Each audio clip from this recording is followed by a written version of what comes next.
bikin film itu mahal, right? I think you better make sure you make something important. Ada satu power yang nggak bisa dilawan sama advertising atau budget marketing apapun. So the importance with Ranggaan Cinta ada beberapa hal. Number one, Sekolah Sukses dimulai. Hey guys, kembali lagi di Sekolah Sukses, di mana kita akan bersama-sama belajar definisi sukses sebenarnya. Dan mungkin ini adalah sebuah pelajaran yang tidak diajarkan di sekolah pada umumnya. Nah, kali ini episode yang spesial banget karena DMN Celebrates film Rangga dan Cinta. Apa itu DMN Celebrates? Well, kita pengen banget ya kalau misalnya kita ngelihat ada sebuah project atau ada sebuah sesuatu yang pengen kita rayakan bersama-sama karena ini sesuai banget dengan hati gue dan gue ngerasa ini bisa memajukan bangsa Indonesia dengan value-value-nya. Nah, kita pengen men-celebrate project tersebut atau mungkin men-celebrate orang tersebut atau kita pengen men-celebrate film tersebut. Kali ini kita pengen nge-celebrate sebuah film yang epic banget dengan value-value yang bagus banget menurut gue pribadi. Makanya ada DMN Celebrates ini. Untuk itu gue mengundang seorang produser film yang kita sudah kenal banget namanya. Karena mentor kita kali ini adalah produser film yang sudah melahirkan karya-karya ikonik kayak Petualangan Sherina, Ada Dengan Cinta, Laskar Pelangi, dan masih banyak lagi. Produser yang gak cuman bikin film keren aja, tapi juga jadi sosok penting di balik bangkitnya perfilman Indonesia. Alright, murid-murid Sekolah Sukses, langsung aja ini dia mentor kita, the one and only Mira Lesmana. What's up? Yes. Mbak Mira, congratulations buat film Rangga dan Cinta. terima kasih. It's exciting. Ini benar-benar dari Ada Apa Dengan Cinta, abis itu ada Apa Dengan Cinta sinetron, abis itu ada Mili dan Mamet, abis itu ADC 2 dan sekarang Rangga dan Cinta.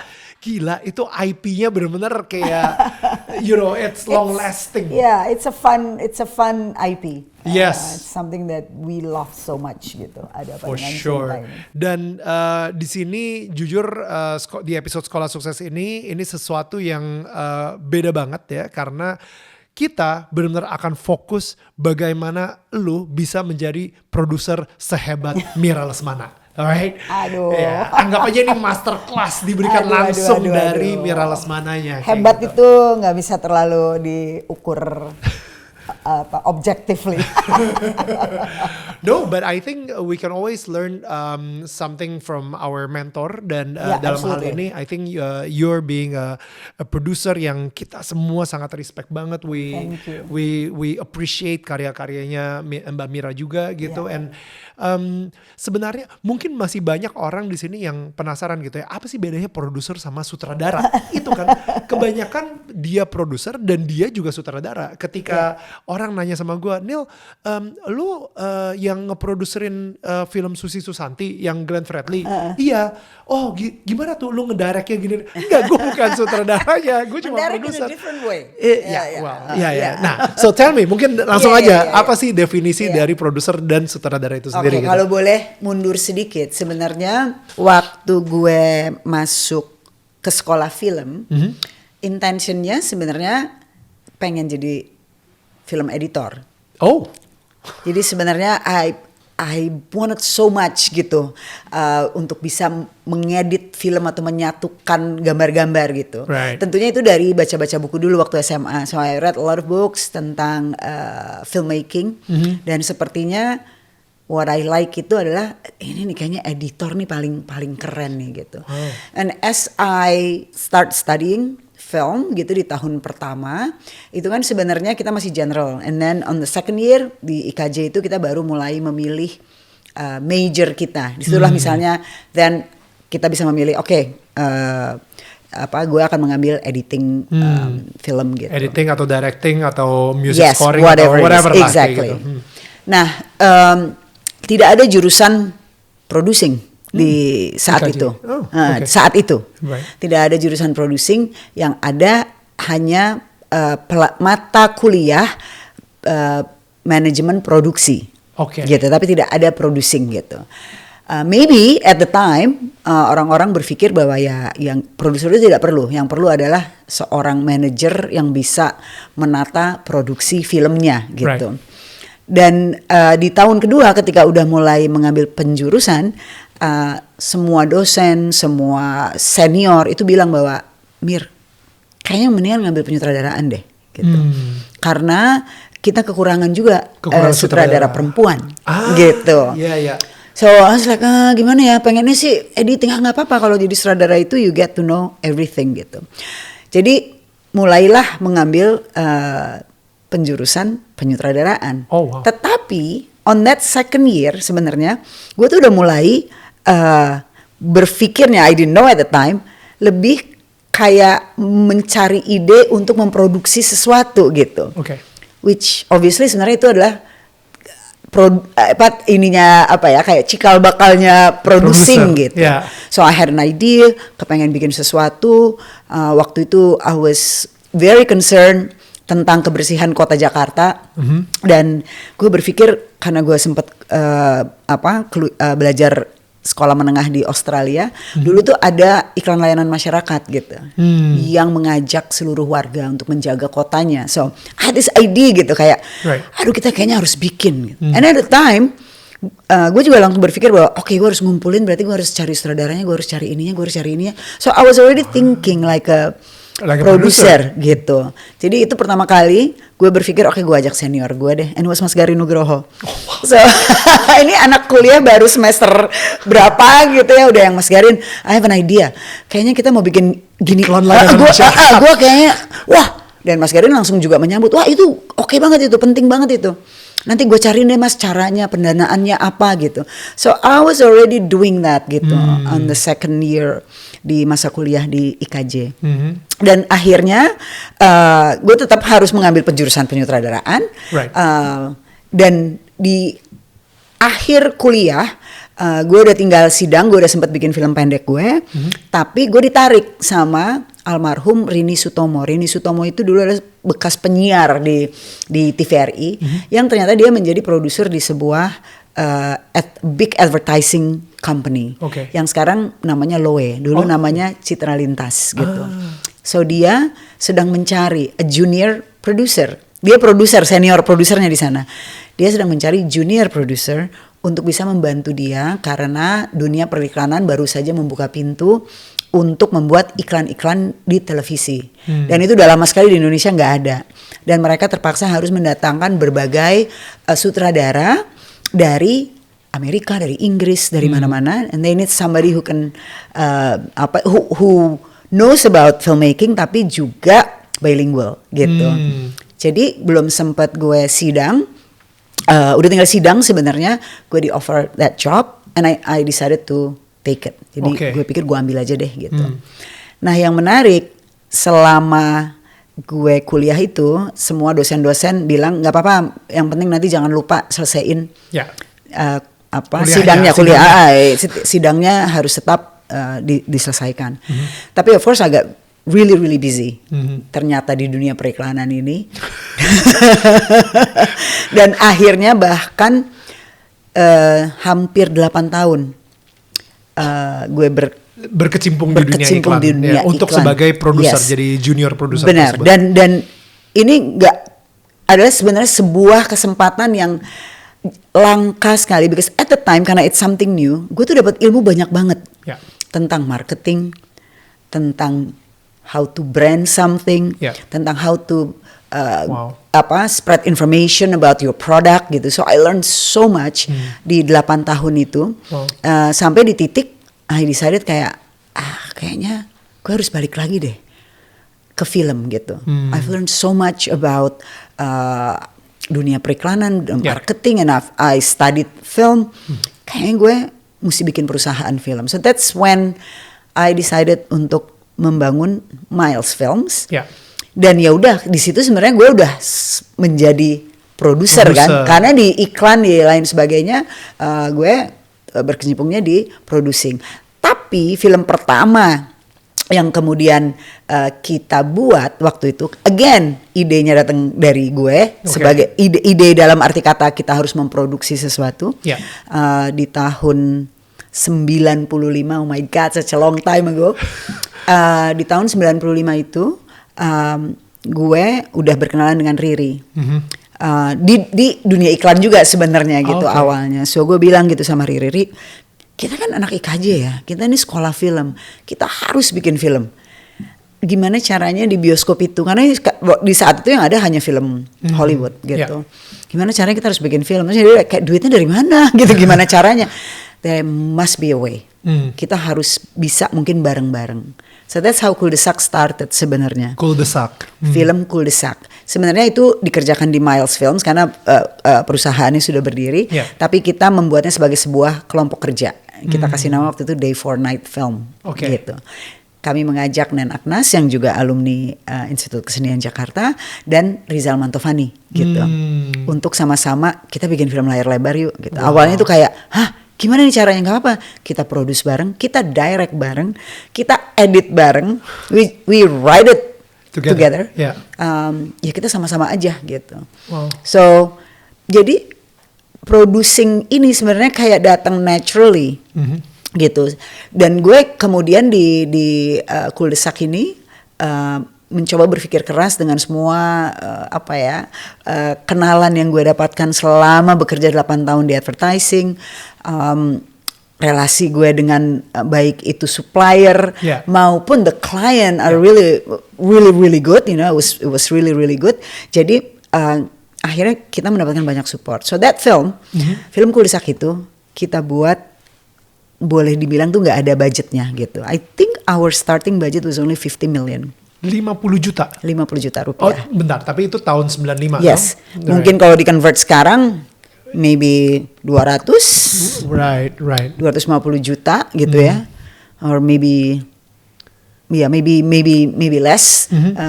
Tapi ini bukan buat produksi, nggak mungkin kita bisa bikin film untuk 50 juta. Dan hari ini pun kita nggak mungkin bisa bikin film dengan 250 sampai 500 juta if you want to do a proper production gitu ya.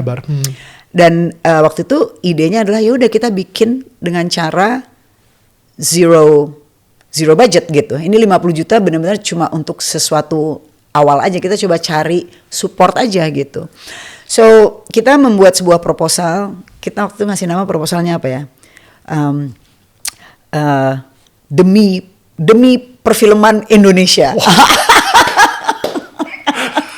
Wow, it's a movement, guys. It was definitely a movement. It was definitely a movement. Kita bikin sebuah proposal di mana kita meminta bantuan berbagai pihak, mulai dari equipment, lokasi, bahkan actors yang ada di saat itu, bahkan kru untuk join this movement, tapi there is no money in it gitu. Dan tentunya waktu itu kita semua membuat sebuah manifesto ceritanya yang menyatakan bahwa kita membuat ini untuk perfilman Indonesia. Kalau film ini pun somehow will get profit, itu akan kita kembalikan ke perfilman Indonesia gitu. Bukan ke mereka, bukan untuk bayar mereka gitu. Bukan untuk kita yang membuat di belakang layar maupun mereka yang ikut serta di dalamnya gitu. Jadi itu sebenarnya awalnya. So that was like my big producing job. Tentunya semua sebenarnya menjadi produser, tapi I kind of like become the head of the producers gitu. Dan itu kami semua lakukan sampai film itu rilis setelah masa reformasi. Jadi baru 98 selesai. Gila. So it was amazing karena semua pemain atau aktor yang kita bayangkan mau kita ajak itu dengan cepat bilang ikutan. Gitu. Ikutan. Bahkan kita mau coba pakai musik-musik ya, waktu itu ada musiknya Slang, ada musiknya Iwa K. If you remember there were Pure Saturday, all this music yang dulu kan kita disebutnya sebagai generasi MTV. Generasi siapa itu ya? Generasi siapa? Jadi we were the MTV generation gitu disebutnya, dan music is a big part dari kehidupan kita sehari-hari. Jadi musisi-musisi ini pun semua ikut serta membantu. Dan rumah-rumah produksi juga melihat, wah kalau sampai anak-anak muda gila ini berhasil tembus ke bioskop, tentu industrinya juga akan, mereka bisa benefit, everybody bisa benefit. So finally we release that film gitu. Dan setelah film itu rilis, pintu terbuka untuk perfilman Indonesia. Dan gue memutuskan, I think this is my calling. I have to be a producer. Wow. Gitu, because I have so many ideas, so many thoughts on what we can do gitu. Film-film yang bisa kita buat untuk penonton kita. Dan di Miles kemudian gue mengajak Riri untuk jadi partner gitu. Kita memulainya dengan film petualangan Sherina. Ya. The thought behind that as a producer, I was thinking, kita udah bikin Kuldesak, penontonnya ternyata cukup antusias untuk masa yang sebenarnya tidak 98? Benar 98 bayangin. Kerusuhan, guys. Habis kerusuhan, yes. But we can see the energy sebenarnya ya, energi dari anak-anak muda ini gitu. Itu bisa kita rasakan banget. Dan setelah Kuldesak itu sebenarnya krisis moneter itu masih berlangsung gitu. Jadi kita juga kayak kita bikin apa ya? I don't think we can do it lagi sama persis seperti waktu kita mengerjakan Kuldesak. Yeah. Jadi Sherina ini sebenarnya berpikir bahwa berarti kita harus membangun penonton kita gitu. And the best way to do that adalah membuat film untuk anak-anak. Karena anak-anak ini tidak punya history dengan film Indonesia dengan apa yang terjadi gitu. Jadi memulainya sebenarnya dengan Petualangan Sherina bersama Riri gitu. Dan itu perjalanan bekerja sebagai sutradara dan director ini karena udah melalui Kuldesak dan juga bikin iklan gitu ya. Jadi itu sebenarnya juga berjalan naturally gitu. Sama-sama. Baru setelah Sherina yang ternyata berhasil luar biasa juga untuk masa itu, was so amazing. Barulah gue terus ingat, oh my God, gue belum selesai ya kuliahnya. Gue actually dari tadi nungguin gitu ya. Sebenarnya seorang Mira Lesmana itu lulus gak sih IKJ? Tapi itu udah lama banget kan? Itu 10 tahun dong berarti. Exactly. Right. Dan ternyata Nen Agnas yang waktu itu sedang ada di dalam Institut Kesenian Jakarta bilang bahwa kita lagi punya program.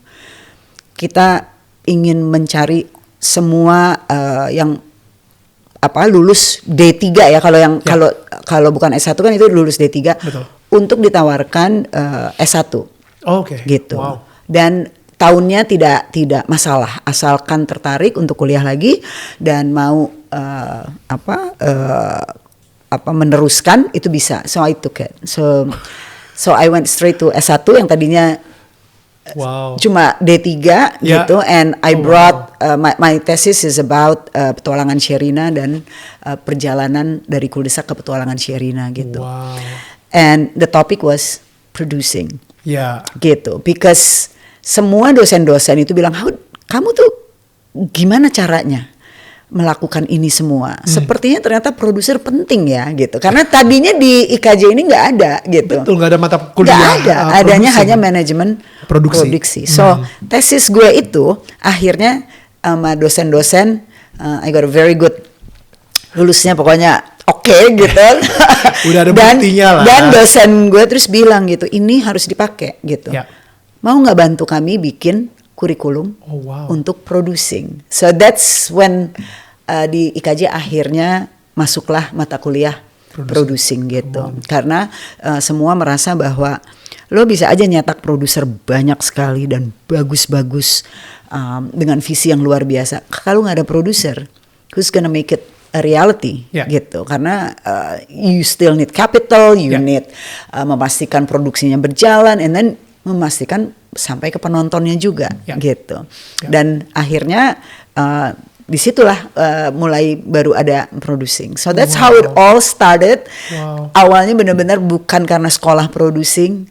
Simply I just go along gitu ya dengan apapun yang mungkin lebih gut feeling aja gitu, dan banyak membaca gitu. So I read lots and lots of books about producing, karena ternyata producing itu bukan cuma sekedar lo punya duit terus lo bikin film, right? It's a lot of things gitu untuk bisa memastikan dia nyampe ke penontonnya. Di Petualangan Sherina itu belajar dari membaca tentang film-film di luar Indonesia, itu gue lihat bahwa marketing is so important. Bahkan you have to think tentang marketing tuh dari awal sekali. Bukan filmnya udah jadi baru mikirin gue promonya gimana ya gitu. So you have to think of it from the very beginning. Dan waktu itu gue juga mikir gitu, oke, I need a team gitu. Paling nggak waktu gue baca buku itu, there's one profession yang harus membantu kita. Itu namanya publicist. Itu nggak ada loh di Indonesia. Di tahun 2000 itu, waktu kita bikin Petualangan Sherina, 99 sebenarnya, nggak ada. So I bought a book. I still remember title-nya. Gue beli di Amazon. Judulnya Real to Real. It's about publicist, what the publicist does. Terus gue baca bukunya sampai selesai. Terus bilang, oke, this is what we need. Kalau film kita mau kita bawa ke pasaran untuk dibawa ke publik gitu. We need a publicist. Sudah ada teman kita yang namanya Tam. Hai Tam. Yang waktu itu gue pikir, oke, this is the right person nih buat jadi publicist. Karena dia sangat suka film. Dia juga punya background penulisan gitu. So waktu itu temennya Riri juga alumni IKJ juga. Bukan, alumni Lab School. Oh iya. Alumni Lab School, yes. Yeah. Dan dia waktu itu nulis buat Jakarta Post juga. Akhirnya kita ajak ngobrol, Tam, lu mau nggak jadi publicist gitu? Terus dia bilang, what's that? What is a publicist, right? And then I got the book. I said, read it. If you like it and if you're interested, help us and be our publicist for Petualangan Sherina. So Tam is actually the first publicist di Indonesia. Gila, oke. Jadi memang it's a lot of thing gitu ya yang you have to understand. Of course sekolah film memahami apa itu penulisan skenario, apa itu even acting gitu ya. Semua mata kuliah yang dipelajari dulu waktu kuliah film and all the books yang gue baca itu sangat membantu untuk bisa menjadi produser. Oke. Akhirnya sekarang di IKJ itu ada kelas producing. Ya. Dimana ternyata producing itu nggak sesimpel kayak tadi Mbak Mira bilang, lu ketemu source of money-nya, ada duitnya, habis itu bikin film jadi, udah kelar kan, we're produce a movie. Tapi ternyata sekarang ini untuk membuat seseorang yang tadinya ngelihat, pertama untuk membuat mereka tahu tentang film itu ada loh. Yeah. Itu aja udah PR. That's the first step. Yeah. Yang kedua untuk ini kalau misalnya kita ngomongin hulu ke hilirnya gitu ya. Sekarang gue lagi ngomongin hilirnya banget nih gitu, di ujungnya banget nih. Jadi untuk dia begitu udah tahu, ternyata ada loh film Rangga dan Cinta. Sekarang lagi in theater. Untuk membuat dia pengen pergi ke teater bioskop itu aja another homework. Yes. Ya kan? Untuk dia ngeluarin duitnya, bayar tiketnya, dan habis itu ngajak temennya untuk nonton, it's another homework. Yeah. So many homework dengan banyak banget step-step to make sure. Dan itu just the hilir, itu cuman ujungnya aja tuh dari hulunya yang tadinya mungkin gue kepikiran nih untuk bikin film gitu, ini nih, kayak gitu kan. Right. Dan harus ngumpulin sutradaranya, abis itu publicistnya, tim wardrobe-nya, make-up-nya, cari duitnya di mana, investornya. Jadi benar-benar itu tuh kalau misalnya step-stepnya dari producing something, dari ide ideation something sampai akhirnya ditonton oleh masyarakat luas. Yes. Dan itu tugas produser sebenarnya. Yes. Dari benar-benar dari hulu ke hilir. Yeah. Biasanya itu digambarkannya di kebanyakan buku kalau ditanya siapa sih produser itu gitu ya. Yeah. Dia orang pertama yang memastikan film itu akan diproduksi dan dia orang terakhir yang meninggalkan produksi itu. Wow. Gitu. Karena mungkin kalau actor they come in somewhere setelah mulai di masa preparation and then promotion udah gitu.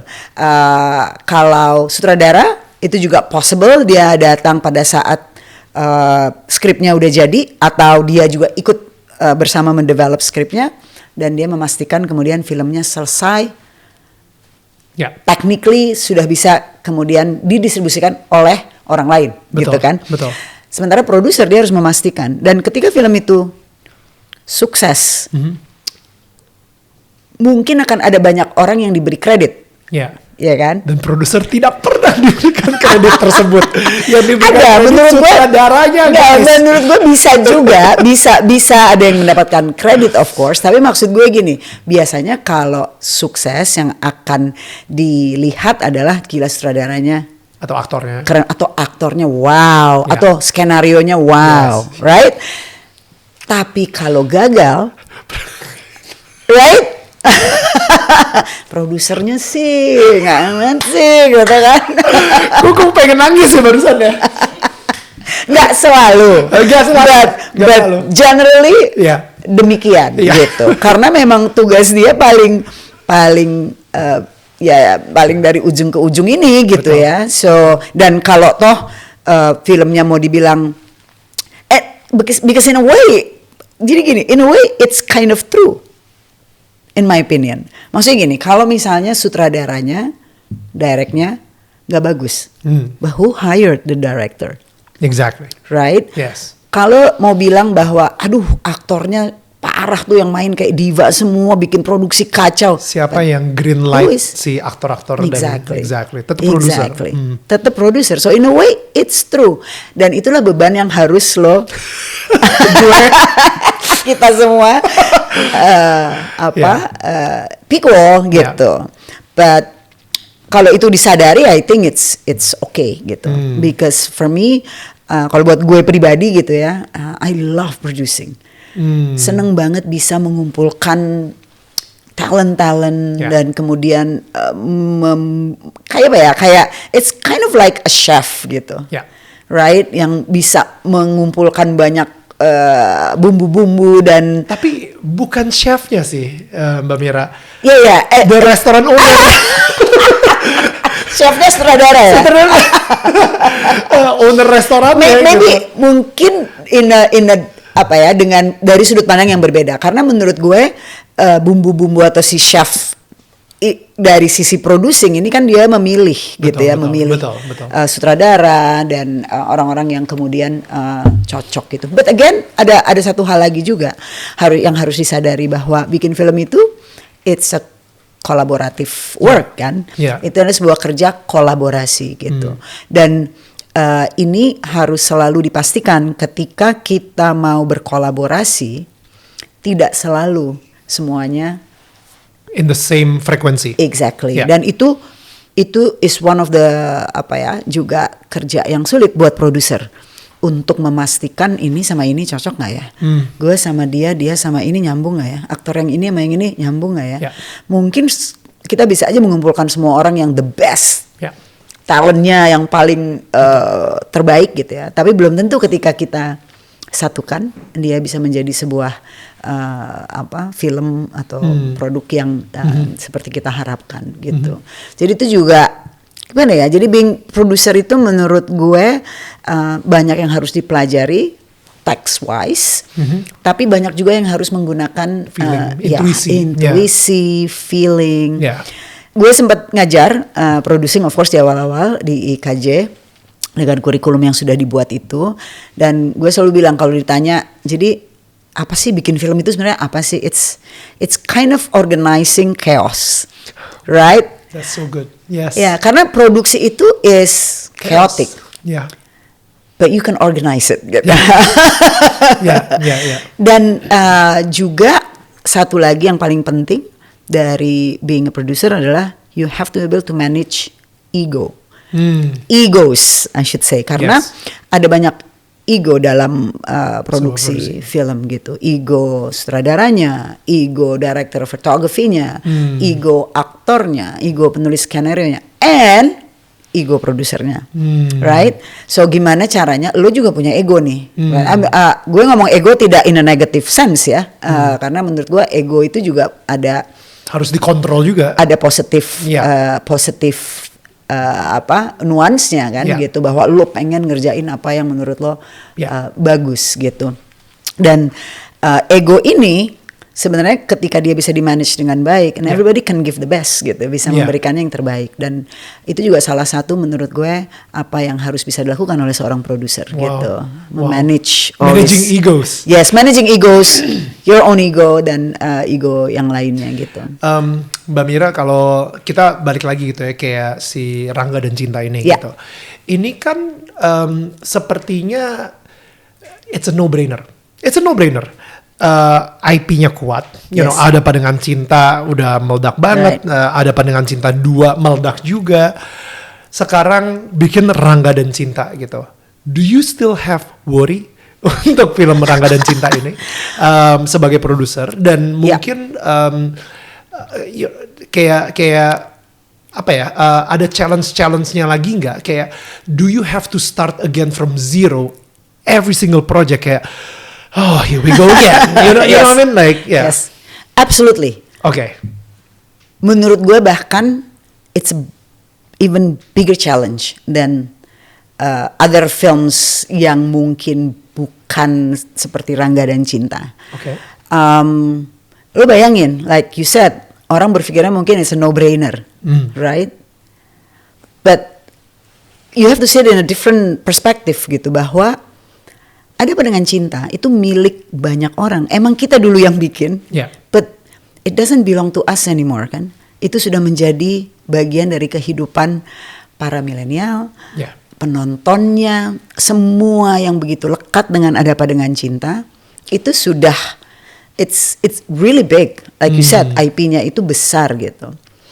Jadi sebenarnya dari awal kita udah melihat challenge-nya.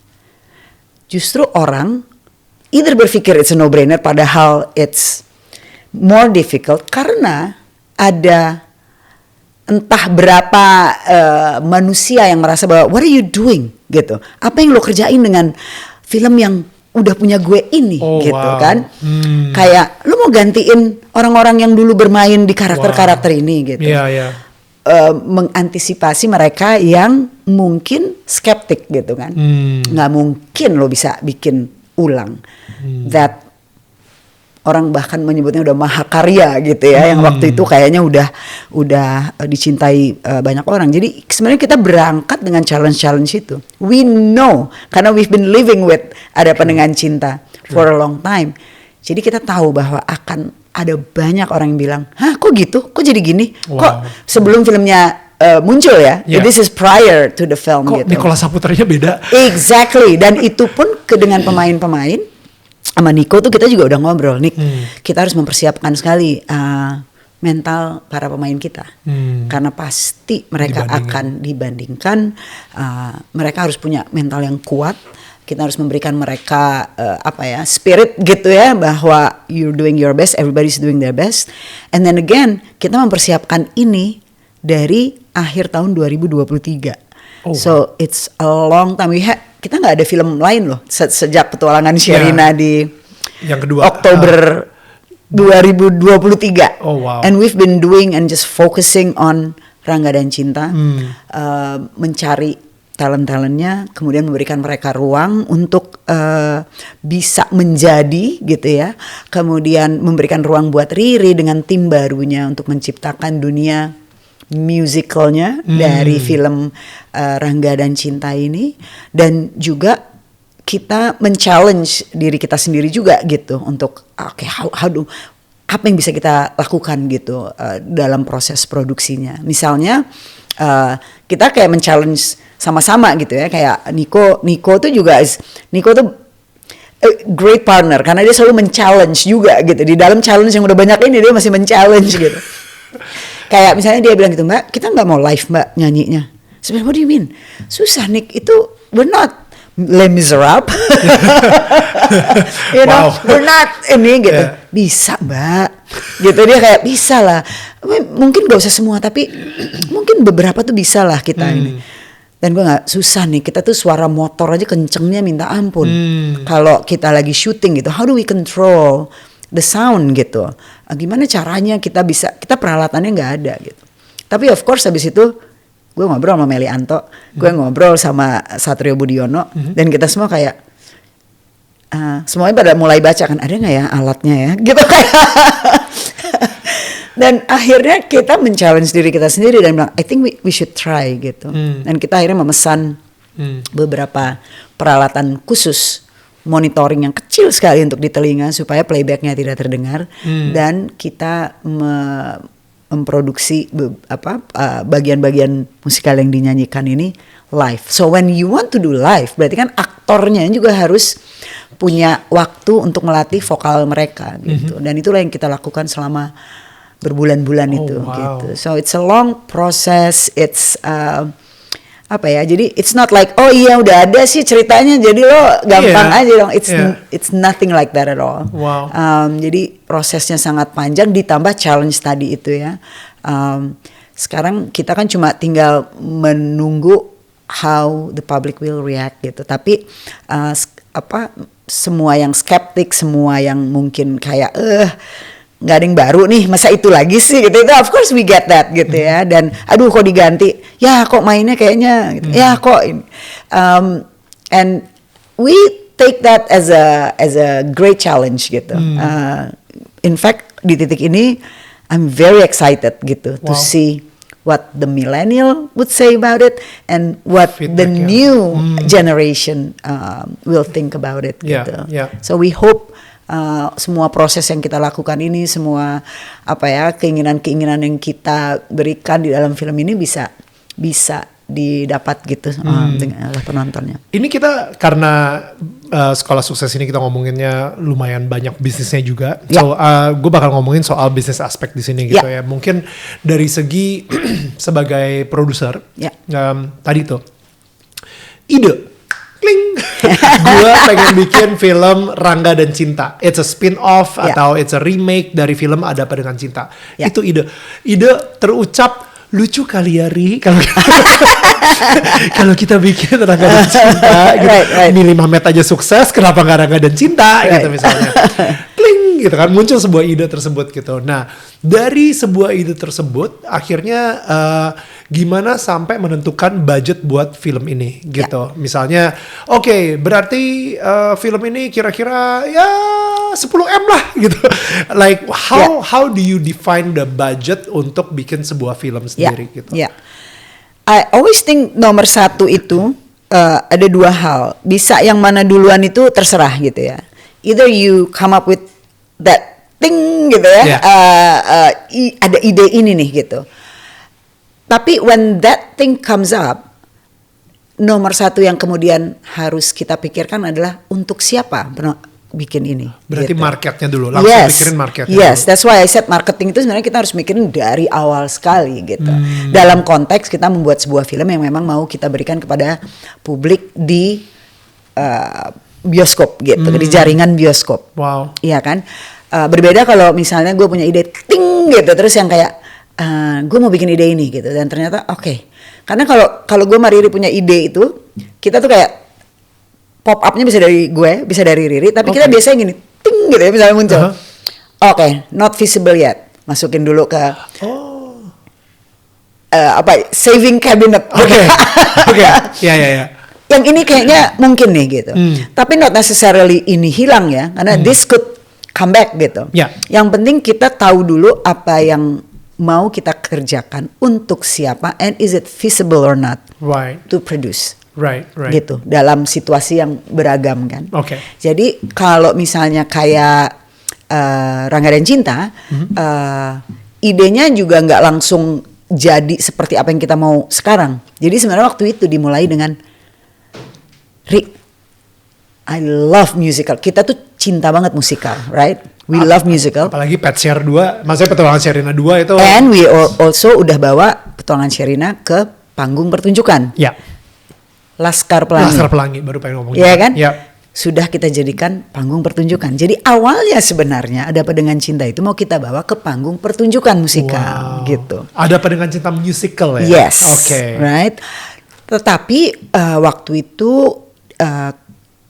kalau nggak salah itu jelang-jelang COVID. Gitu. Oh ini 2019 malah. Yes. Oh tingnya itu. Tingnya udah lama. Gue pikir setelah Pet Share 2 gitu. Nah Pet Share 2 itu ini jadi that's the journey. Jadi awalnya di situ. Terus ketika COVID. ting Riri sama gue kan, kita jadiin serial aja. Karena waktu itu everybody was on OTT. Betul. Right? Betul. Dan kita juga mendapatkan offer gitu. Gimana kalau dibikin series, like musical series, like High School Musical, like Glee gitu kan. Lucu kan? Yeah, so I said, okay. So I actually started writing myself untuk series. Oh wow. Mini series sekitar 8 episode. Mbak Mira yang nulis? Iya. Karena I also write kan. Di sini pun di Rangga dan Cinta gue ikut nulis. Oke. Dulu sebenarnya di Apa Dengan Cinta yang pertama juga selalu sih gue sama Riri itu selalu akan ikut nulis at the very end gitu. Oke, wow. Sama sutradaranya Rudi Sudjarwo itu juga biasanya we do that gitu. Dan di masa COVID itu kita susun tuh jadi a musical series. Tapi abis itu kita selesai COVID, kita akhirnya tidak sampai membuat si series ini, we do other things untuk mengembalikan film ke bioskop. So we did Paranoia. Habis itu kita menggodok Petualangan Sherina 2 gitu. That's also take lumayan gitu kan, a long time. Nah, setelah Petualangan Sherina 2, we revisit karena biasanya di Miles itu kita kumpul bareng-bareng, apa aja yang mau kita kerjain, yang tadi kayak ting tak masuk sini ting ini. So salah satunya adalah I said gitu, ini Ada Apa Dengan Cinta, kan tadinya mau dibikin panggung musikal nggak jadi, terus mau dibikin series nggak jadi. How about if we just do the musical thoughts, ideas yang tadinya buat series, but we make it into layar lebar. We just did it with Petualangan Sherina gitu. Waktu itu kita lempar ke teman-teman di Miles semuanya, let's go Mbak gitu. So sebenarnya kadang nggak cuma gue gitu, jadi everybody itu Mbak, let's go, let's do it gitu. Dan of course tadi balik lagi kalau misalnya mikirin marketnya udah jelas nih, kita marketnya bisa dapat 2 generasi malahan. Ada market milenialnya yang datanya kita udah tahu berapa juta orang yang nonton, yang penonton Ada Apa Dengan Cinta 2 itu kan udah kelihatan juga, dan ada market Gen Z-nya juga. So that's another challenge kan. Artinya gini, ketika mau bikin ini, again walaupun kita udah tahu, kita harus bertanya lagi, ini untuk penonton milenial bernostalgia atau ini juga buat the new generation.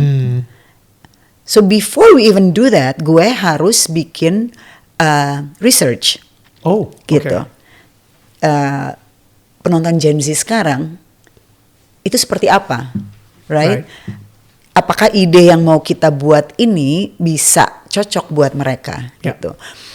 Dan kalau misalnya kita udah bikin cocok buat mereka, apakah milenial masih mau menonton? So it's karena terlalu Gen Z, gitu. So it's not as easy as that, gitu. Tapi kita dari awal believe bahwa dunia cerita Ada Apa Dengan Cinta itu is, first of all, it's universal. Kedua, kayaknya semua generasi punya memori itu, gitu. Or generasi yang bahkan lebih muda punya aspirasi of that world, gitu. So akhirnya kita memutuskan, okay, we are building a world, dan kita bikin aja dengan harapan generasi apapun, if they're interested in that part of their life, gitu, mereka bisa menikmatinya, gitu. Tetapi pemain kita kan baru nih. Dan itu juga sesuatu proses lain lagi tuh, gue dan Riri sebagai produser sutradara mencoba untuk melihat apa yang kira-kira bisa diberikan oleh para pemain ini, karena itu menjadi diskusi terus-menerus sebagai produser, dan gue juga menulis ulang bersama Titin Watimena berdua. Dan tentunya Niko, Riri ikut dalam developmentnya, gitu. Dan itu kita kan harus mutusin gitu ya, pemain-pemain kita putuskan mau pemain yang baru, gitu. I think we need to also menyiapkan proses di mana para pemain ini kan nggak kita suruh jadi kayak Dian Sastrowardoyo. Kita nggak mau mereka untuk jadi kayak Nicholas Saputra. Kita mau mereka jadi Cinta. Kita mau mereka jadi Rangga. Sesuai dengan skenario. Of course ada predecessornya, ada filmnya, tapi kita ingin melihat sensitivitas mereka dalam menerjemahkan karakter ini. So we have to be open gitu. Dengan latihan-latihan yang kita lakukan. Tentunya dengan genre juga yang ada musical nuance-nya gitu kan. Jadi itu yang sebenarnya jadi menarik gitu. Karena itu berproses. Bahwa kemudian mereka memberikan sesuatu yang baru, itu kita embrace. Let's put it into the script. Let's kita embrace aja gitu. Bagaimana mereka akhirnya menerjemahkan sebuah dialog misalnya yang sudah pernah diucapkan oleh aktor yang lain, kemudian ada aktor lain yang membacanya dan ternyata tone-nya berbeda gitu, right? I mean you're an actor too, so you right? Interpretasinya akan sangat berbeda banget. Berbeda dan itu yang sebenarnya justru kita gali dari mereka gitu. Nggak akan terlalu berbeda jauh sekali karena memang the characters udah written gitu. Tetapi itu proses yang gue dan Riri selalu gunakan. Jadi kita nggak yang ini skenario jadi besok syuting. Ambil si aktor ini jalan. So we like to give that dan waktu, itu harus gitu. Intuisi dan pengalaman juga sih in a way. Of course, yes. So dalam producing itu selalu dikatakan bahwa there is no right way of producing. Jadi kalau ada teman-teman yang pengen jadi produser ya nggak berarti ini cara yang benar. Adalah cara yang benar gitu. There are many ways to do it. Ada banyak jalan menuju Roma gitu. Dan itu tergantung juga dari dengan siapa kita bekerja, apa yang mau kita buat, untuk siapa gitu. Mungkin proses yang kami lakukan di Miles Films tidak sesuai untuk studio-studio besar. Right? It's a waste of money, it's a waste of time, kurang cepat, kurang. So there's no.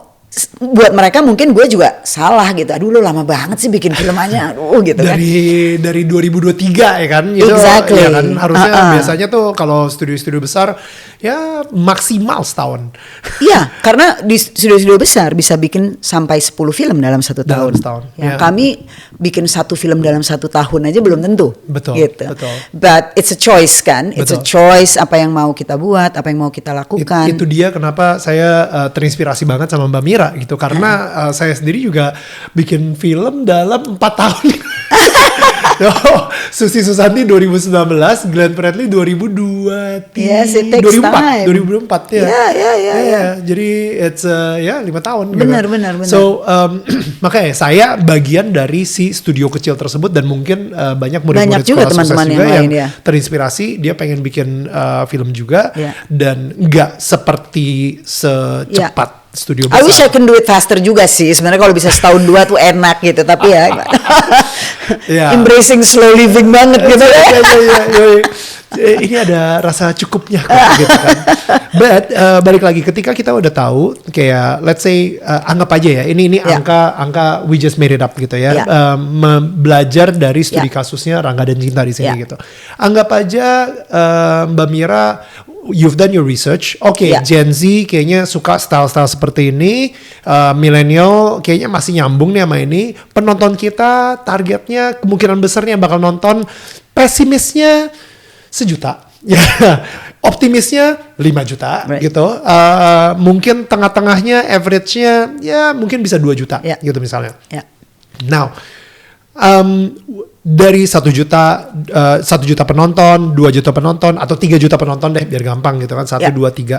Nah itu kita kan langsung kaliin tiket ya kan tiket bioskop gitu. Anggap aja tiket bioskop biasanya kita nonton bioskop Rp50.000, anggap aja average-nya kita dapat Rp20.000. Jadi Rp20.000 potong pajak dulu sih, tapi ya potong pajak. Biasanya itu sekitar 16.500 sampai 17.000.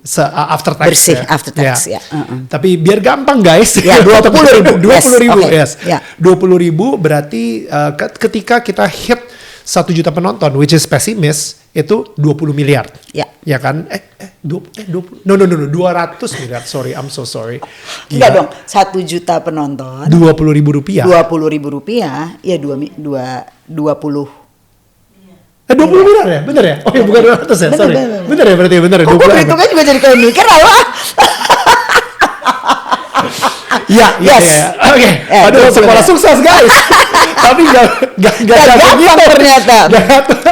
Oke, jadi kalau misalnya pesimis 20M, tengah-tengah itu 40M dan kalau misalnya optimis 60 miliar gitu kan, 3 juta penonton. Belum lagi kalau misalnya dibeli sama OTT yaitu Disney Hotstar, Netflix, Amazon Prime misalnya atau yang lain-lainnya lah. Itu OTT namanya. Mungkin bisa dapat kayak 2M atau 3M maybe gitu. Dan akhirnya itu kan kita udah berarti anggap aja 12M ditambah sama let's say dapat sponsor lah gitu. Ada sponsor mau masuk, sponsor bisa dapat 2M juga gitu. So pesimis kira-kira pendapatan 15M. Now, how much would that be akhirnya filmnya dibudgetin dari si 15M tersebut gitu? Tergantung. Jadi setiap produser mungkin berpikirnya berbeda. Jadi misalnya dia memutuskan oke, gue kayaknya bakal bisa masuk cuma 10M. Gue bikin filmnya 5M aja deh. To be safe. Berarti dari kayaknya gue cuma bisa dapetin investor 10M gitu maksudnya? Nggak, maksudnya gini, kalau misalnya produksinya diperkirakan bahwa pemasukannya, revenue-nya yang akan masuk adalah tadi yang 15M atau 10M. Karena kita harus bikin di awal projection itu kan. You have to start with the projection. Projectionnya itu kira-kira bisa mendatangkan berapa banyak penonton atau berapa banyak income ke dalam sebuah film. So kalau di atas kertas kita membuat perkiraan kayaknya bisa masuk 10M nih. Ini just as an example. Ada produser-produser yang berpikir, wah gue bikin filmnya 5M aja. Gitu. Tapi ada produser yang juga bisa berpikirnya berbeda, ada yang mungkin di 7 gitu. Ada juga yang berpikir balik modal aja, I think it's okay. So we can even be more daring ke 10M gitu. Tapi dengan pemikiran bahwa this film is something that we have to do gitu. Mungkin karena ada unsur-unsur yang kita merasa penting gitu. Tapi jangan sampai rugi. So jangan sampai kita udah tahu 10, nggak apa-apa deh 15M, siapa tahu nyampenya di medium gitu. So I think we have to be very careful untuk memastikan jangan sampai rugi gitu. Tapi unfortunately kan Daniel, you can make a projection, but you never know. You never know. Tiba-tiba ada bola, guys. Tiba-tiba ada demo. Tiba-tiba ada COVID. You just don't know. You don't know. Or kita bisa berpikir ini film bakal bisa ditonton 1 juta nih. And it just did not happen gitu. So that's the thing with film sebenarnya. Ada faktor X yang sangat sulit diformulakan. So you can only project, tapi nggak akan pernah pasti. That's why setiap produser kayak gue misalnya, Tolong Sirina sukses, Ada Pedangan Cinta sukses. It does not mean that every film yang gue bikin gue udah punya formulanya untuk supaya sukses gitu. Gila ya, seorang Mira Lesmana yang ngomong kayak gini. But it's the truth. It's the truth. You've been in the movie industry dari tahun 95 dan masih belum ketemu formula untuk membuat sebuah film itu box office. Exactly. Karena ada terlalu banyak faktor. And then your audience juga berubah setiap waktu. Mereka berubah. Katakan kayak film sore, right? At the beginning, pasti semua orang waktu baca skripnya kayak, are you sure? Ini penontonnya bisa berapa ya, gitu. I mean, I read the script. I was a part of the investment untuk sore gitu. Karena gue baca skripnya dan gila, bagus banget. Skrip ini bagus banget. Of course lo mikir gitu, ini penontonnya yang udah menikah atau Gen Z mau nggak ya? You don't know gitu. Tapi itu tadi gue berpikir bahwa mereka punya a certain amount. Kebanyakan co-investor yang ada di film itu ngerasa kayaknya balik modal aja kita udah happy deh, because this film is important gitu. Film ini penting karena membawa sesuatu yang spesial. Itu yang tadi gue bilang gitu. Ukuran bahwa kita mau budgetinnya berapa atau oke apa enggak itu ada di situ gitu. Mungkin nggak apa-apa deh nggak untung. Let's risk it because we need this kind of film gitu. Wow. Jadi ada gitunya kan. Atau kalau rugi-rugi dikit juga nggak apa-apa gitu. But you never know gitu. Dan alhamdulillah karena memang skripnya bagus, dibuatnya juga bagus, responsnya juga bagus banget gitu. So itu memang butuh ya itu lah, so many aspek gitu. Unfortunately memang nggak ada satu cara yang bisa memastikan bahwa lo bisa gitu. Every producer, semua produser yang udah bertahun-tahun, lo mau sejauh Pak Rampunjabi pun yang udah oh my god berapa tahun nggak punya dia formulanya. Manoj in the big studio nih ya nggak punya formulanya. You do get a intuition atau feeling gitu. Kayaknya kalau ini gue bikin nih tema ini atau gue ajak pemain yang ini gitu ya atau sutradaranya yang ini kayaknya bisa nih gitu. Atau marketnya lagi bagus nih gitu. And they go towards that direction gitu. Tapi nggak pernah menjamin. Kadang-kadang semua kayak berpikir kok bisa ya, kenapa ya? Padahal filmnya bagus loh. Tapi kok penontonnya nggak merespon ya gitu. Apanya ya? Marketingnya, skripnya, sutradaranya. Sometimes you can sit down, mencoba membedah apa yang terjadi. You kind of get the feeling, oh ini kayaknya gara-gara ini deh nggak jalan. Tapi ini nggak berarti di film berikutnya bisa lo aplikasikan karena lo bikin film lain lagi kan. Beda lagi semuanya, exactly. Lo nggak bisa ulang gitu. Exactly. Gue ulang dulu deh, gue bikin lagi deh ini nggak. Exactly. Don't get a second chance and doing. Kita pas Glenn Fredly tayang itu Indonesia menang lawan Korea. Oh ya? Lagi apa yang Sintayong yang benar-benar Sintayong itu kayak wah ini pembalasan dendam Sintayong sama Korea. Ingat gak sih? That's right. Yeah. Itu even bioskop di 21 aja kok ini film horor gue nggak ada yang jalan ya. Karena nggak ada orang yang ke bioskop.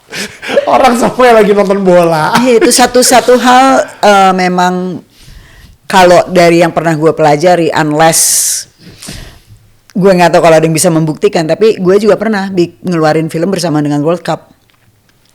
And waktu itu filmnya buat film perempuan gitu, dan kita berpikir bahwa oh ya cewek-cewek nggak nonton bola ya, paling cowok-cowoknya. No. They did watch. Dan itu sebenarnya udah lama tuh. Itu untuk film Eliana waktu itu. Oh iya. Berbarengan, dan kita inget banget berjalan di bioskop di hari pertama, semua kafe-kafe itu sedang nobar. Ya. So that's jangan melawan bola guys. Sudah itu untuk semua produser luar sana. Nggak apa-apa, bisa dicoba. You never know. Again, there's no rules. Tapi minimum investment aja. Ya, benar. Minimum investment aja. Resiko sebaiknya ditimbang-timbang. Kalau misalnya 10M, lu pikir lu projectionnya 10M, ya bikin filmnya 2M lah. But oke, jadi kita udah bikin filmnya dan filmnya untuk menuju diterima sama 21 untuk mendapatkan tanggal tayang itu pun juga sebuah fight in itself gitu. It's a battle in itself gitu. Tapi anggap aja kita udah berhasil mendapatkan tanggal tayang, dan di hari pertama yaitu di hari Kamis itu biasanya film Indonesia tayang, dan di hari Kamis tersebut boom, kita ditentukan oleh berapa banyak layar. Ini film gue lagi mau rilis, lo bikin gue mules gitu. Karena bukan gue yang mau rilis film, ya Mbak Mira kali ini. Yes, film kita ditentukan di hari pertama. Di hari pertama dengan berapa banyak jumlah layar dari 21 juga gitu. Oke, so ini juga persepsi berbeda dari berbagai produser. Oke. Ada yang punya prinsip bahwa kita harus dapat layar yang banyak to get a good amount of audience. Betul. Kalau gue not necessarily. Interesting. Oke. Jadi I remember waktu Petualangan Sherina mau dirilis, gue sebenarnya merequest untuk di 120 layar aja dulu. Wow. XX1 gitu. Wait. Benchmark, XX1 sendiri ada berapa banyak layar ya? Maksudnya apakah 120 itu sesuatu I never besar? really get the whole lot. Kalau bioskopnya aja sih sekitar, mungkin harus dicek lagi ya. I don't really remember, tapi sekitar 230 bioskop titik.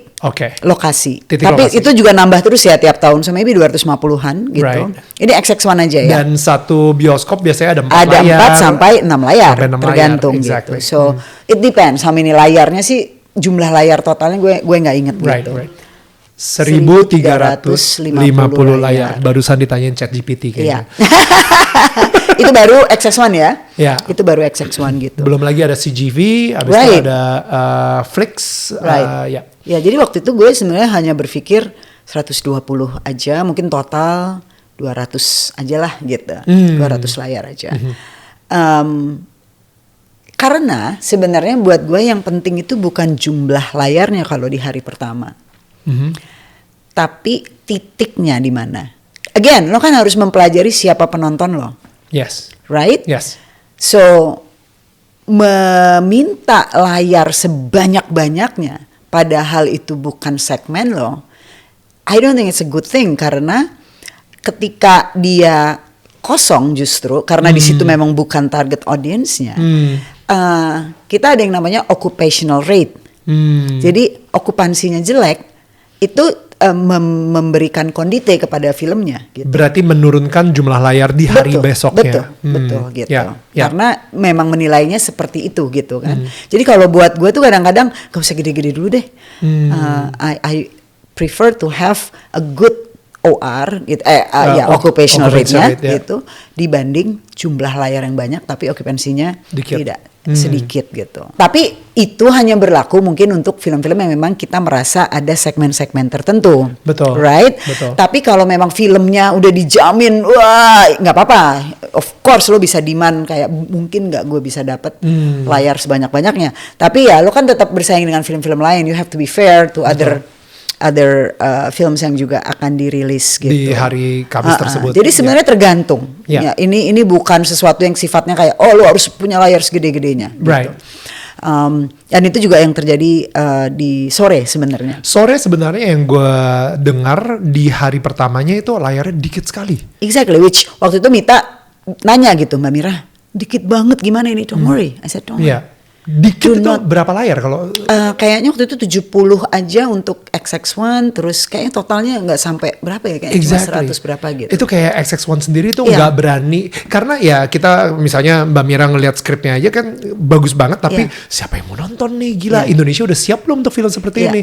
I think dari 21 sendiri juga mikir, ya juga ya mungkin belum tentu kali. Dan sebenarnya untuk sesuatu yang masih kayak ragu dapat layar segitu tuh menurut gue udah cukup bagus okay. ya. So sebenarnya waktu itu yang itu gue bilang nggak apa-apa, nggak usah khawatir. Mungkin kita lihat aja, mungkin kita bisa bantu dengan titik-titiknya. Titik-titik mana yang kira-kira adalah film-film yang orang-orang yang memang biasanya nyaplok nih film-film kayak gini gitu. Right. Dan mudah-mudahan once mereka menonton ada satu power yang nggak bisa dilawan sama advertising atau budget marketing apapun. Word of mouth. Exactly. Kalau word of mouth-nya bagus, lalu kita bisa menyebarkan lagi informasi, then it will work gitu. Wow. Jadi memang faktornya itu banyak gitu. Betul. Dan kita nggak pernah tahu. Kadang memang nggak bisa mau bikin 2 kali kayak begitu juga nggak gampang gitu. Betul. So at the end, kalau kita ngomong tadi soal sukses gitu ya, ada banyak hal yang harus kita, ini menurut gue tentunya setiap orang cara berpikirnya berbeda gitu, tapi buat gue karena memang kita tidak bisa pasti, then we better make sure apapun yang kita kerjakan it's also something that is important, not only money wise gitu, tapi untuk banyak hal lain gitu.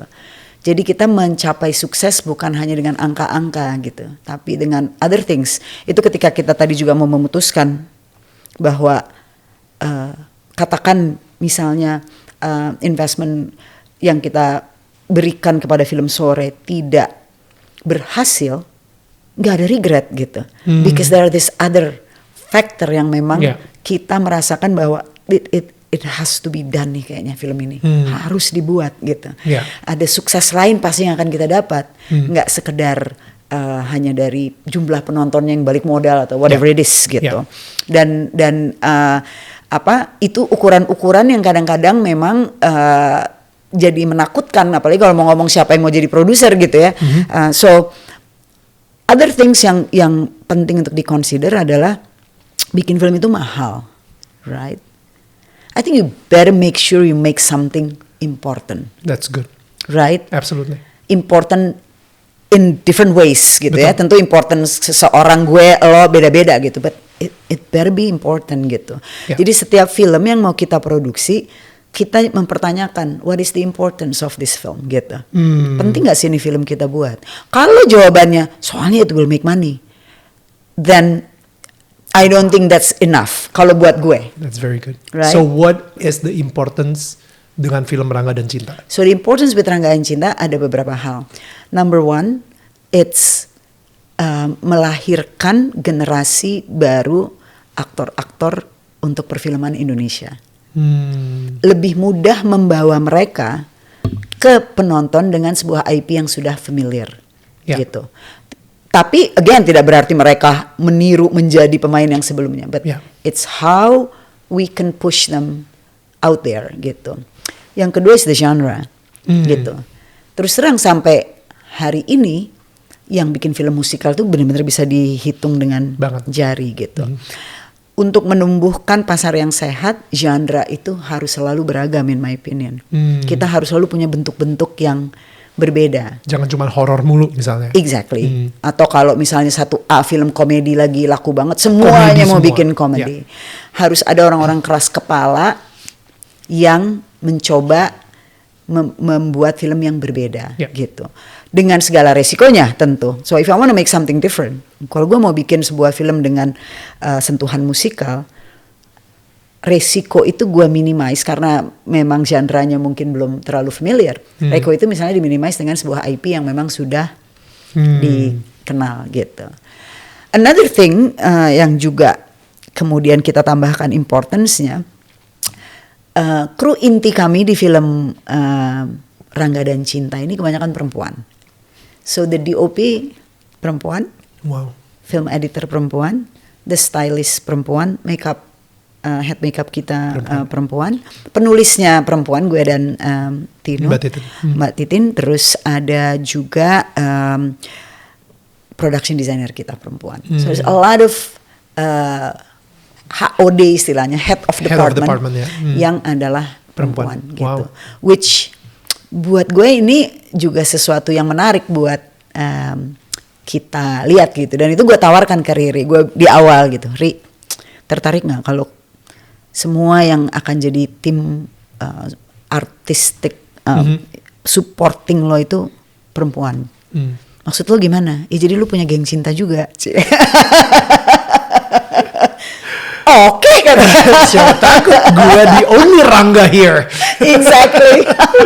Dan hari itu yang kita lakukan, it's been so much fun gitu, membuat ini semua dengan generasi baru yang energinya, oh my god Daniel, their energy crazy.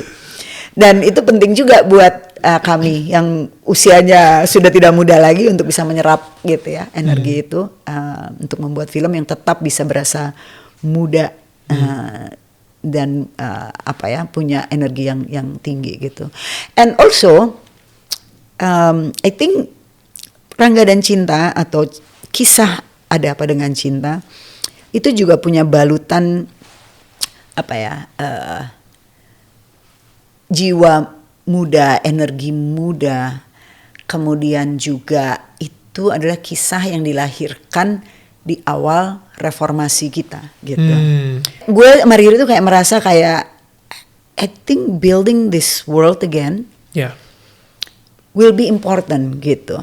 Kitanya sendiri bisa refleksi, right? Reformasi, euforia, tetapi di saat yang sama masih ada ketakutan tentang represi back in the 90s gitu kan. So buat gue sama Riri, kita kan udah 30 tahun nih Miles gitu. We felt kayak kita harus coba juga melihat perjalanan awal kita gitu, seperti apa sih gitu. Dan membangun cerita yang kita putuskan juga di setting yang sama. Di dalam cerita itu ada momen-momen yang begitu penting, which is kita bertemu seperti ini tidak hanya di social media, right? Dan itu ingin kita share juga ke generasi hari ini. This is how we did it then, gitu. Kalau kita mau ketemu, kita bertemu. Kalau kita mau janjian, kita janjian. Kalau ada yang terlambat, kita nggak tahu kenapa dia terlambat, right? Kalau orang yang lo sayang tiba-tiba katanya udah ada di bandara, lo nggak bisa cuma kayak tunggu, jangan pergi dulu. No, you gotta run after them and all those effort gitu. And also things yang sifatnya beautiful analog ya, books, writing, poetry. I think it's all so beautiful yang pengen banget gitu kita share ke generasi hari ini gitu. Yang sebenarnya juga suka sama vintage things mereka itu sebenarnya ya. Betul, betul. Mbak Mira, I again congratulations untuk Langga dan Cinta, and thank you so much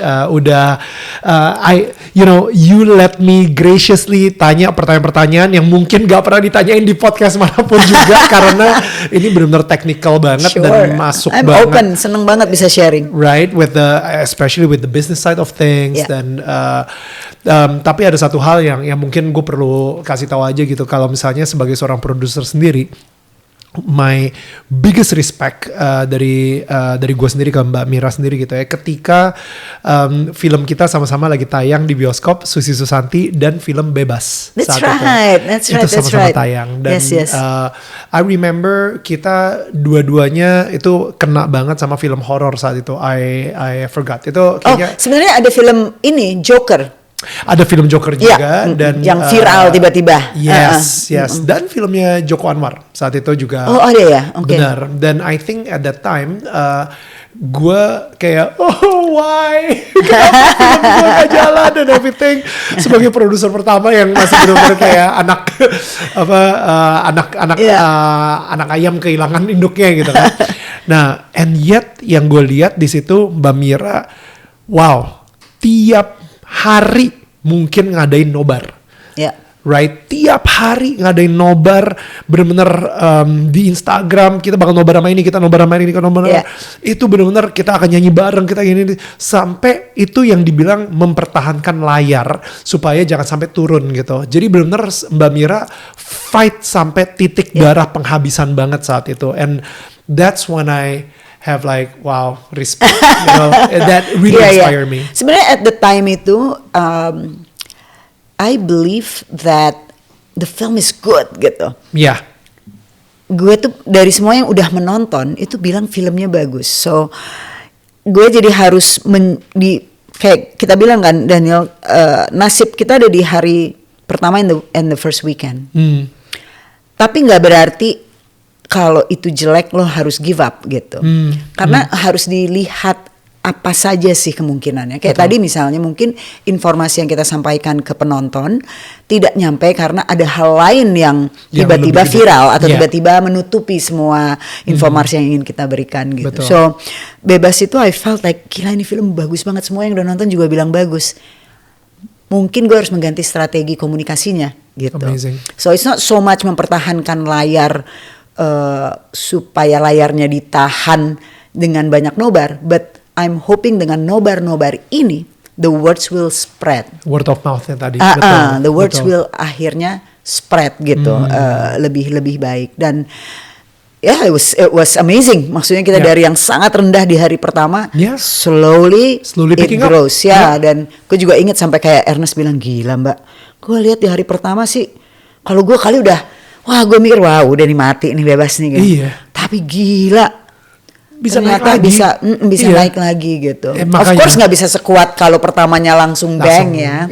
Langsung diomongin. Tapi you always have to, kalau you believe in it, I think harus kita coba terus ya. Kalau nggak berhasil ya nggak berhasil, but maybe there are other things gitu. Dan itulah tugas sebagai produser guys. Yes. Jadi jangan takut. We welcome you untuk ngerasain all the suffering that we went through. Tapi it's fun karena gue ngerasa sebagai produser kita juga yang diberikan kepercayaan untuk mengkomunikasikan sebuah pesan, dan sutradara itu yang akan mempercantik pesan tersebut, aktornya yang akan menyuarakan pesan tersebut. Tapi at the end of the day pesan tersebut itu benar-benar dititipkan sama si produser to create the whole thing, right? So kita berharap banget obrolan kita hari ini justru bisa melahirkan lebih banyak lagi produser-produser di luar sana, right? Amin. Yes, we need more producers. We need more for producers. Sure. Yeah. So thank you so much untuk nonton episode kali ini. Jangan lupa untuk nonton film Rangga dan Cinta tanggal 2 Oktober. Ini udah tayang di semua bioskop kesayangan kalian. And yes, ini salah satu film yang kita celebrate banget. Makanya DMN celebrates Rangga dan Cinta because we're so we know hati atau motivasi di balik film Rangga dan Cinta ini benar-benar untuk seperti tadi yang Mbak Mira bilang gitu, untuk generasi kita juga, untuk generasi kedepannya juga, dan untuk menemukan pemain-pemain baru dan pastinya memberikan koneksi baru juga kepada para generasi muda yang mungkin udah lose touch gitu with one and each other untuk untuk mengingatkan lagi ya, bernostalgia. So yes, I think this is it, and we'll see you guys again next week di episode berikutnya di Sekolah Sukses. And thank you sekali lagi Mbak Mira Lesmana. Thank you so much, Daniel. Thank you. Bye bye.